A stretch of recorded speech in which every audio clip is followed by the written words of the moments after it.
Okay, the Sunfire can't be controlled easily. You get too much flame and it might just blow up in your face. So what the The airship runs on Sunfire. So what? What am I supposed to do? How do I get the Sunfire?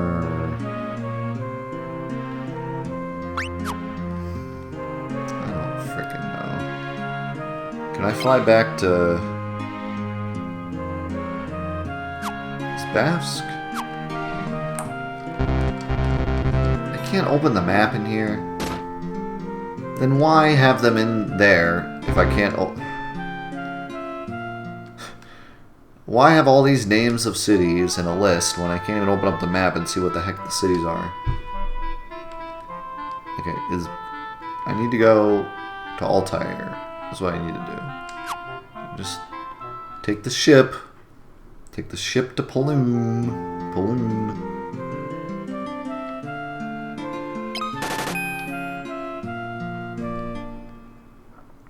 Freaking 32 gil to ride a ship, but it's 5,000 gil to buy a single Phoenix down. Makes perfect sense.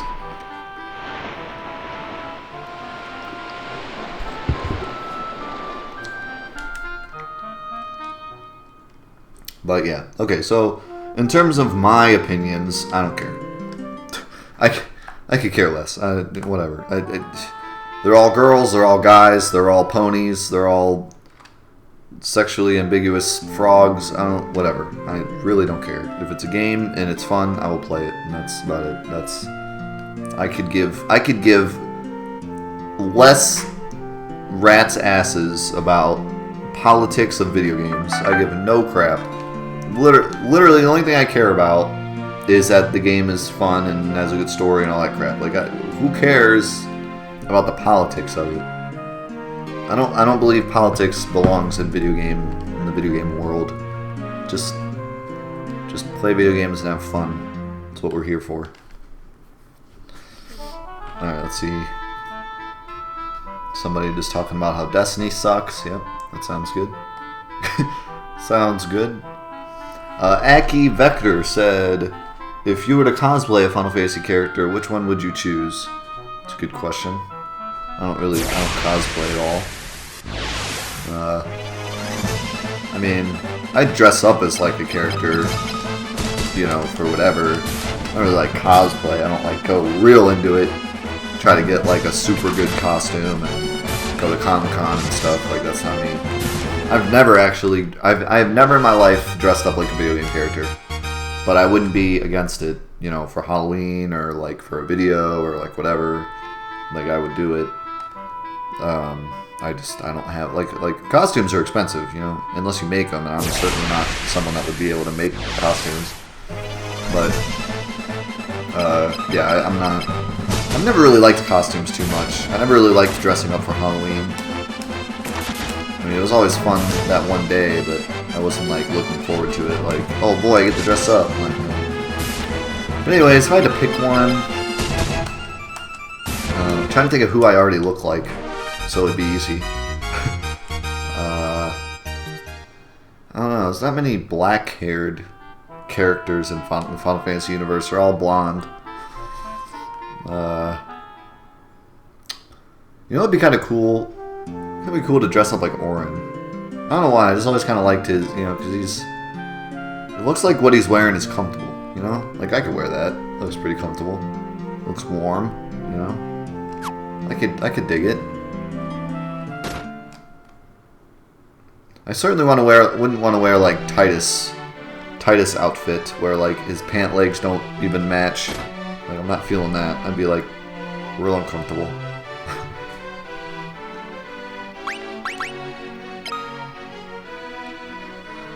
Sunfire is Cassian's symbol. Its light illuminates the castle's ground floor even today. I have heard stories about the flame from Scott and Gordon. For instance, no ordinary torch can carry it. Perhaps the Sunfire can destroy the Empire's Dreadnought. Okay, so apparently I had to actually talk to her about it. Like, I didn't talk to her about it yet. Perhaps it can. Please go to Cassian at once. Sid should provide you with transportation. But I wonder how the magical flame can be brought back. So maybe I did say that. But what?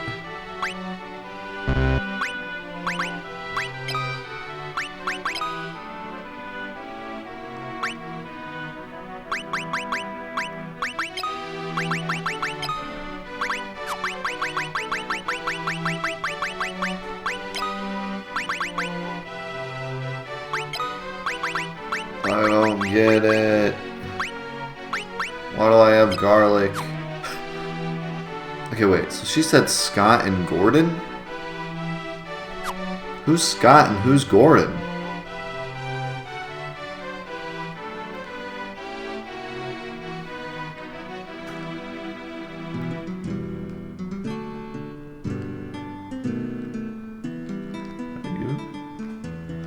Who's Scott?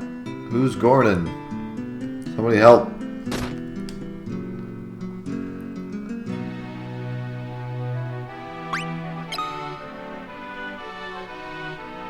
Ah, Mindu knows the answers. The sunfire is transferred to Eagle's torch so its altar can be purified. I can't memorize Eagle's torch? Every 3 years, a ritual of fire is held. Well, that's great.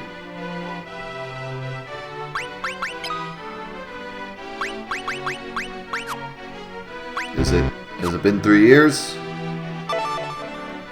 Many good men died in the Dreadnought's attacks. I already have that memorized. What the heck? Now it's at the top again. Scott sealed the gates of Castle Cassian to protect the Sunfire in case his army was defeated. You will need the goddess's bell to lift the doors again. Here we go. Here we go. Now who knows where that is?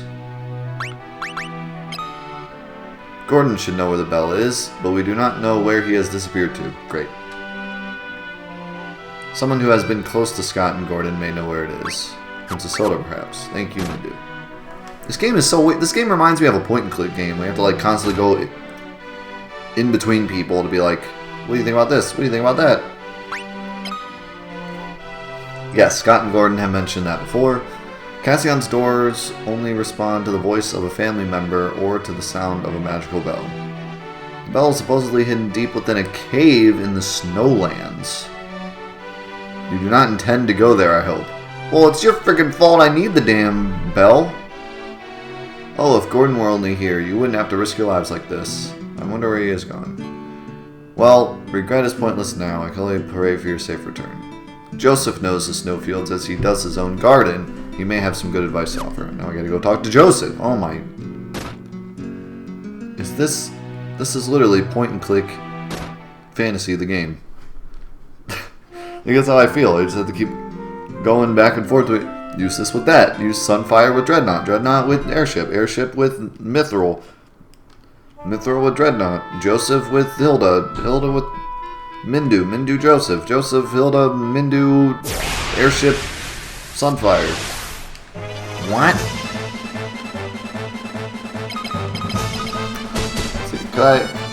Who else could I cosplay as? I don't know. Maybe, I could do Wacko. Waka. I could be Waka. You just have to be like crazy and hold balls all the time. Be set. Alright, what other questions we got here? I don't think that's a question. Marcus Creel said, have you ever played Legend of Legaia? If so, what do you think about it? Oh man, don't even get me started on Legend of Legaia. Oh. Well, let's quit playing this game right now and go play Legend of Legaia. Legend of Legaia is like legitimately...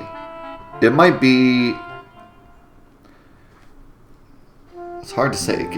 It could be like my second or third favorite RPG of all time. Like if you had to like, if I put all the Final Fantasies in one, like at the #1 spot and just said Final Fantasy is my favorite RPG, I think like second might be Legend of Legaia. Like Legend of Legaia is so amazing, and it is, not only is it such a great game, but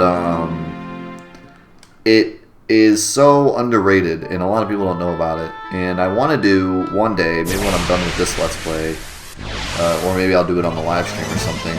But I want to do a full Let's Play of Legend of Legaia, because it's one of those games that I think more people need to know about, because it's such an amazing game. And like I said, it's so underrated because when you start playing it, it's not the greatest. Like when you first start playing it, you get this feeling like it's this crappy kind of indie-ish like RPG that wasn't made as well as it could have been made. Like, I don't know, it just seems cheap. The game seems cheap. It seems like you're gonna beat it in a couple hours and it's no big deal. But it ends up being this huge adventure that is as long as a Final Fantasy game, has so many different twists and turns in the storyline that will like completely catch you off guard. It's got this huge, like, in-depth lore. I mean, it's amazing. It's an incredible game. I really have nothing else to say about it. It's so good. And one day I want to play it and show how cool it is, because, like I said, a lot of people don't know about it. The big thing that people remember about it if they ever played it was the battle system, because it's got a very unique battle system that I always really enjoyed. Some people like it, some people don't, but I think it's definitely unique, and it's cool, and it's fun. And to me, it's better than regular Final Fantasy attack. I think it's much more fun. So it's a really great game. I love Legend of Legaia. Let's see here. Get to another question. This guy said, "Are you going?" Sajay Node said, "Are you going to play all the Final Fantasy games?" Yes, all the main series ones. Pablo Delgado is back with more questions. His first question is, do you think that today's gaming industry lacks the passion of doing a video game that's really worth playing and that teaches things about life and stuff? It's a good question. I wouldn't say today's gaming industry lacks passion.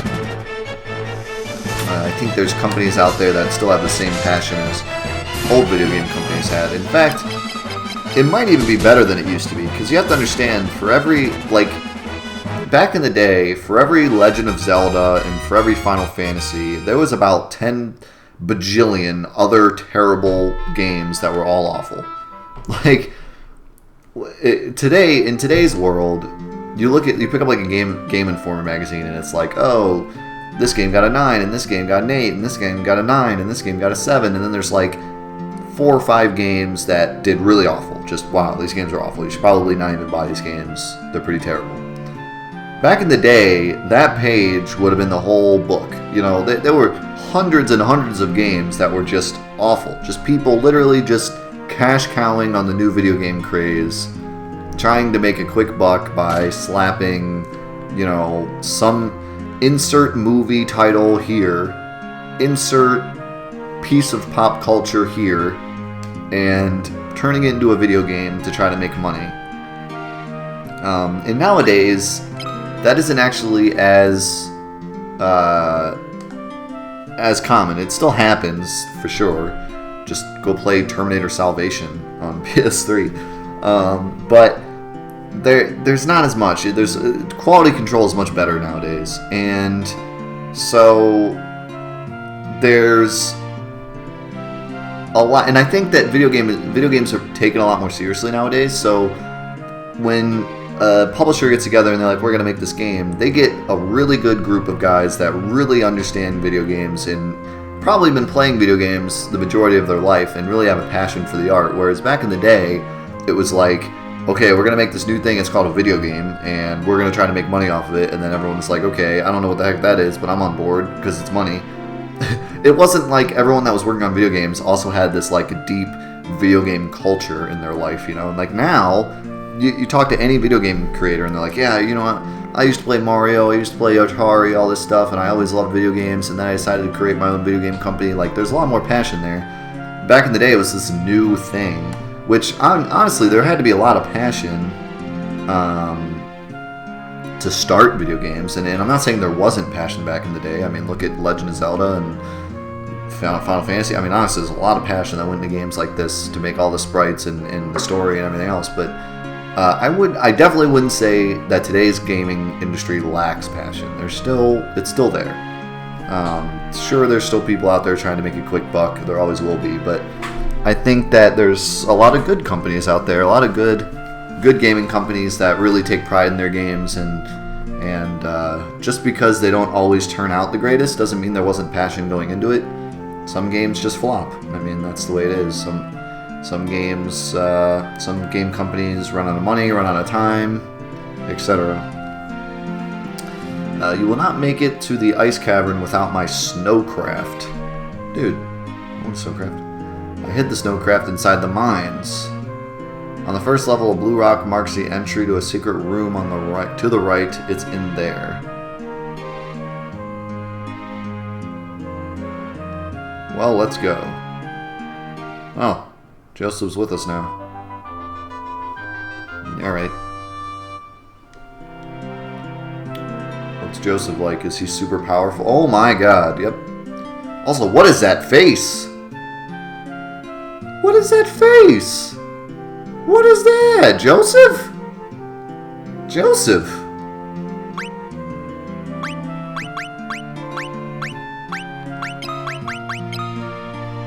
Joseph, my man, you need some help. You need some vitamin D or something. I don't know what's going on with you. Strong as crap, though. Look at his agility. My god. He's gonna do his thing. Looks like he likes to be unarmed. That's fine. I'm not giving you crap, Joseph. You're too freaking powerful the way you are. You don't deserve anything from me. Alright. So, I gotta go to the mines to get a snowcraft to go into the snowy hills, whatever, to get a bell to go into the castle, to get the torch, to pick up the sunfire, to blow up the dreadnought. Holy crap! Could we have any more steps in this in this quest? Like, gee, I feel like I'm on an episode of frickin' Blue's Clues or something.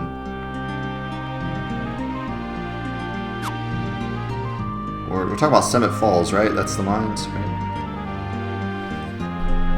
Holy crap. I feel like I'm on Dora the Explorer. It's like, first, we gotta go here. Then, we gotta go here. Then, we gotta go here. Oh my god, there's so many fists he had? That was insane. He was like...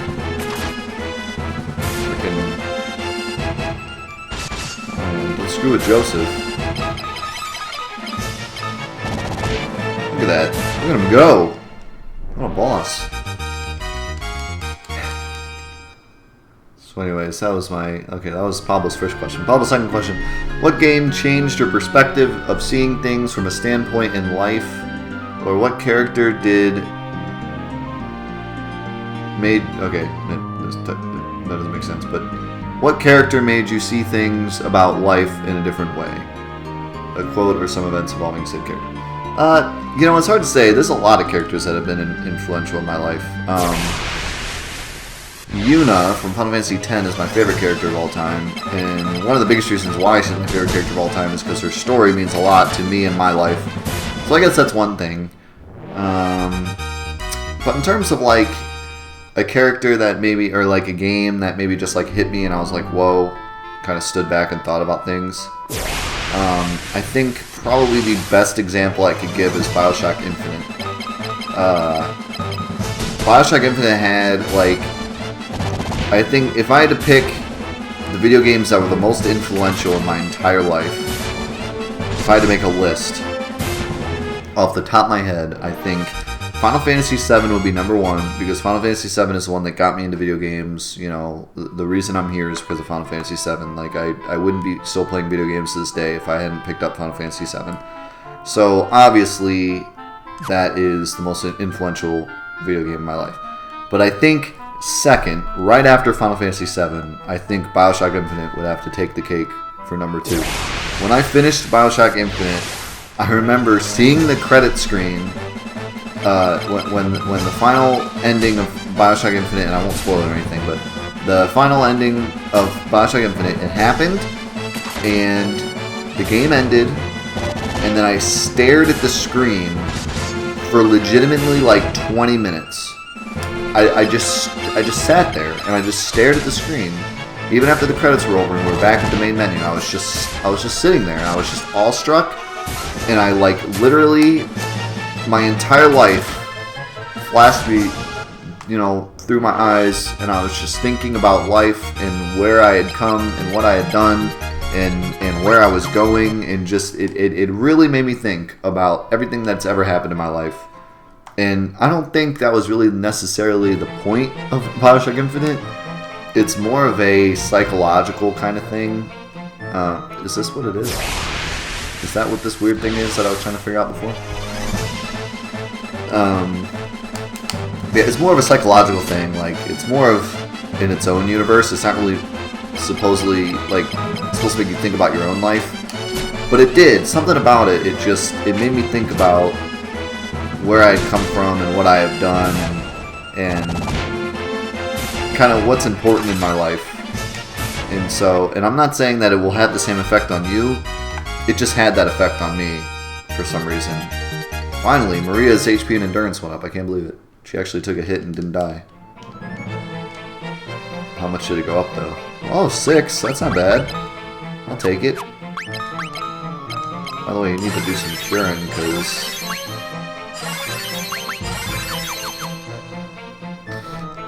So what do I do here?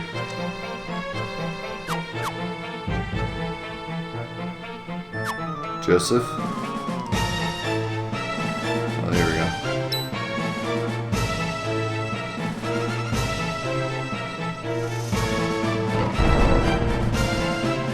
When Joseph pressed in a small rock, a hidden passageway appeared. The snowcraft is hidden in the back of this room. Interesting. Oh, and a treasure chest, of course. Where else? Literally just got an entire snowcraft out of that little chest.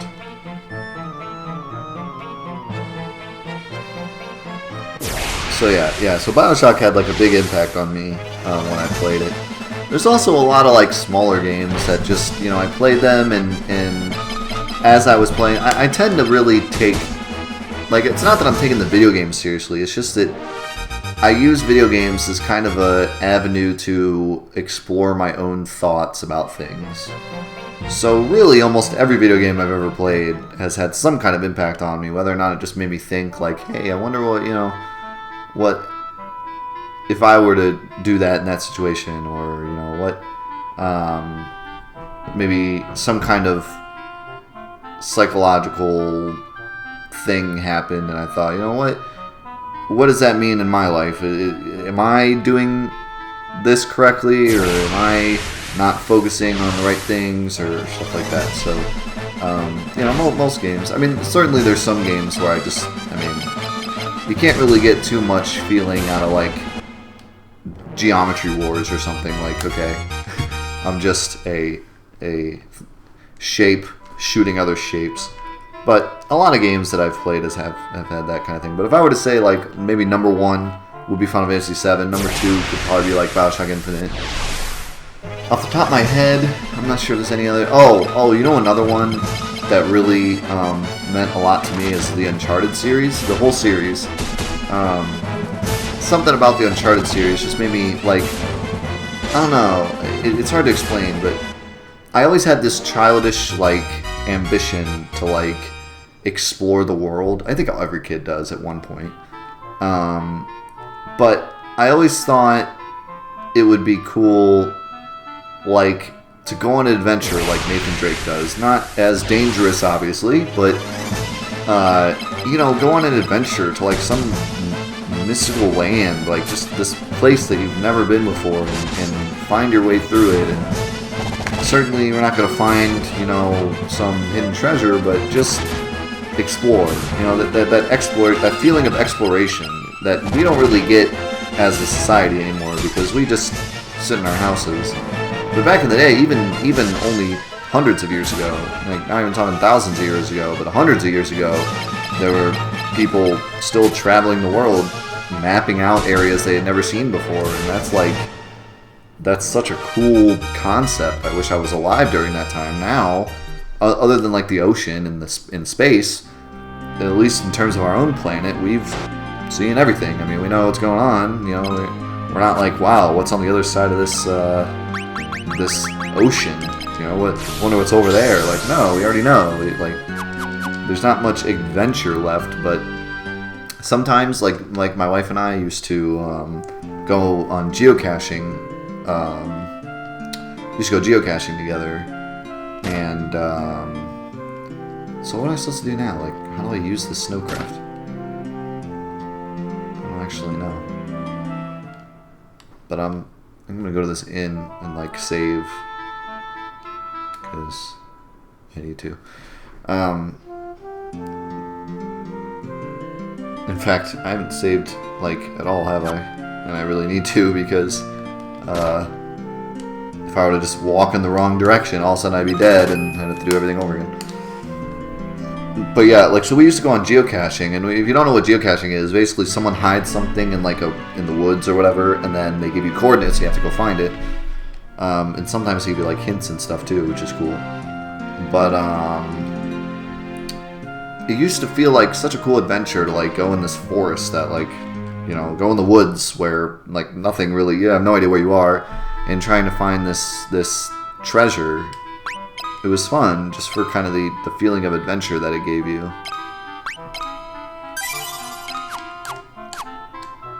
So where am I supposed to go? Like, see, there must be an entrance in the town.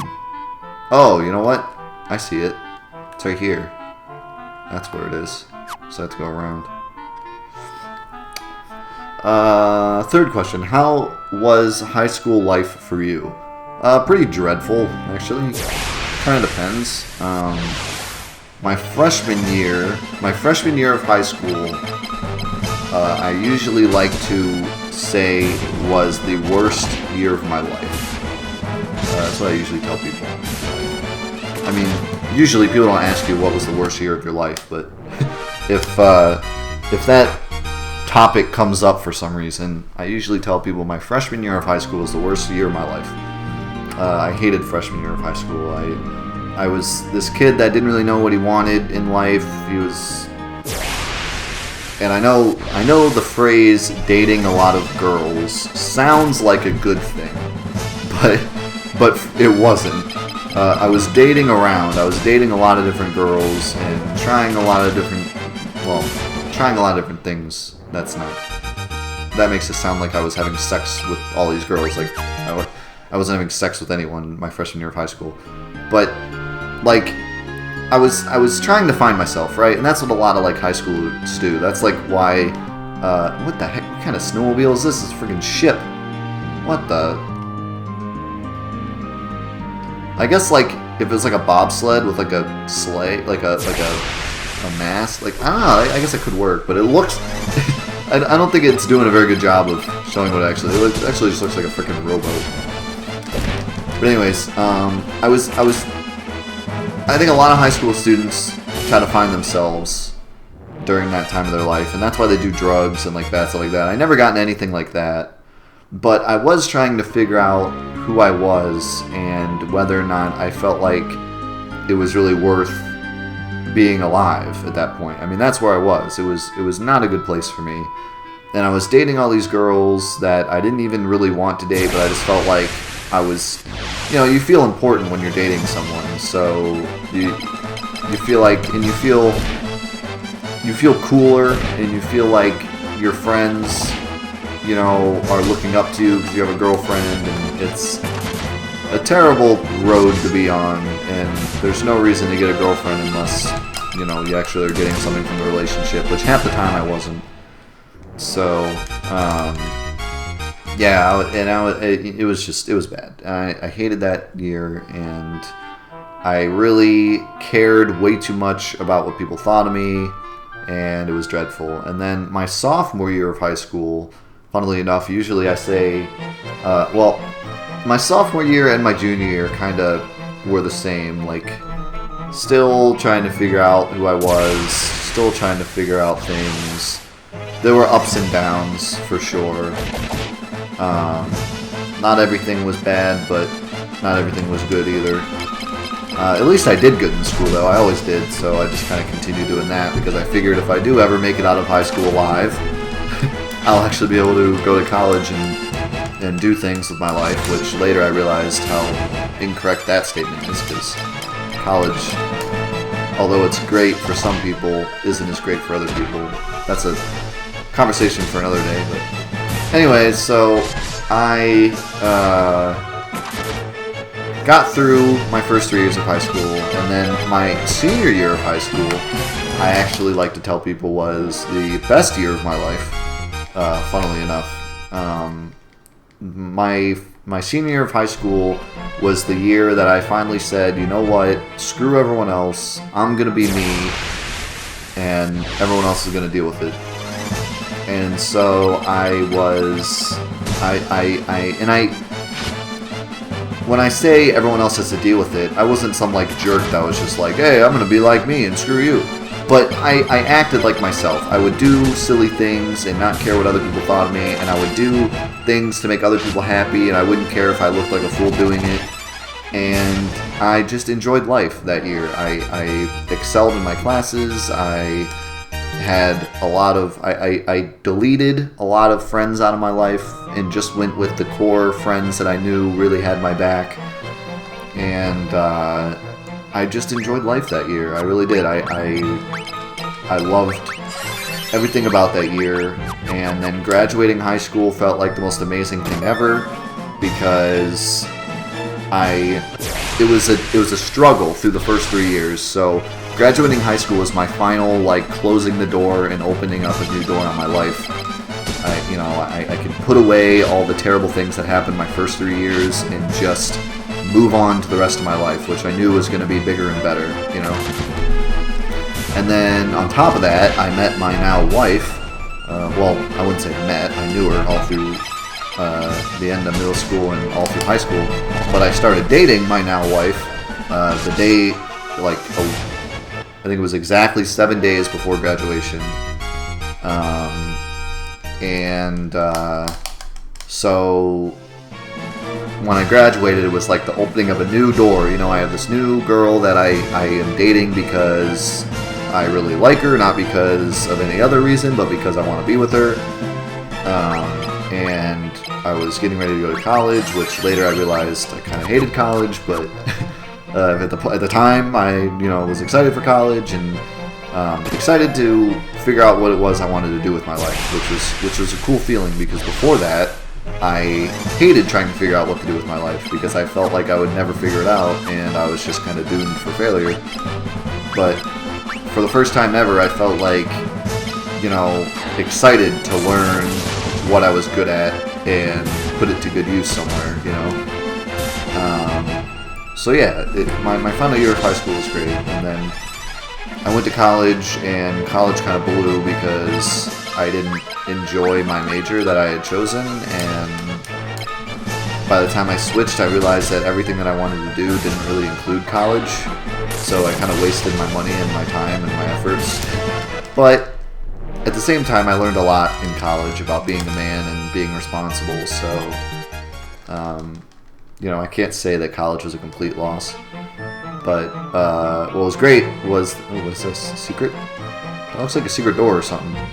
Maybe I come out that way when I'm at the end of the cave or something. But it was great because I continued to have a great relationship with my girlfriend, became my fiance halfway through college, became my wife after college. And so, ups and downs still, of course. Money was a big issue all the way through college and still now, although I'm finally starting to get over that hump.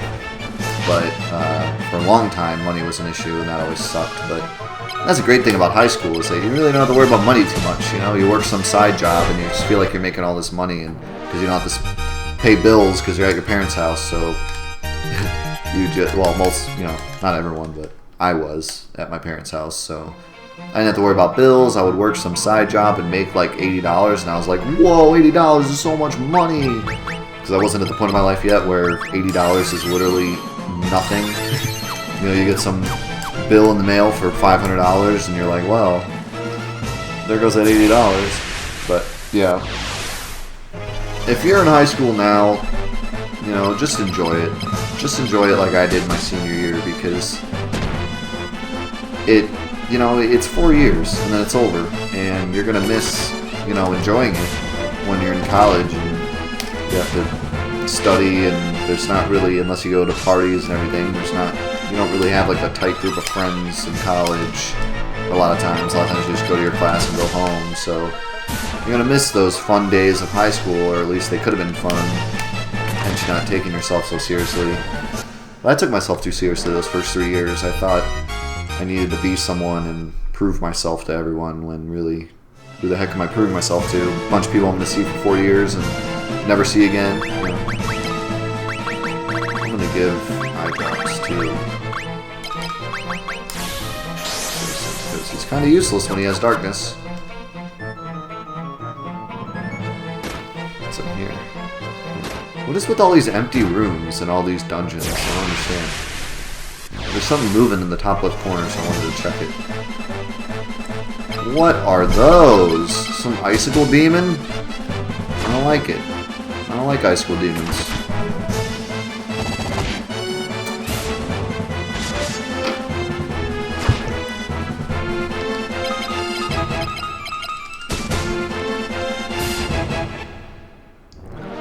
Check my recording, make sure it's still going. Yeah, my recording's good. I'm gonna actually reset my recording here, just because it's been going on for a while. So give me 1 second.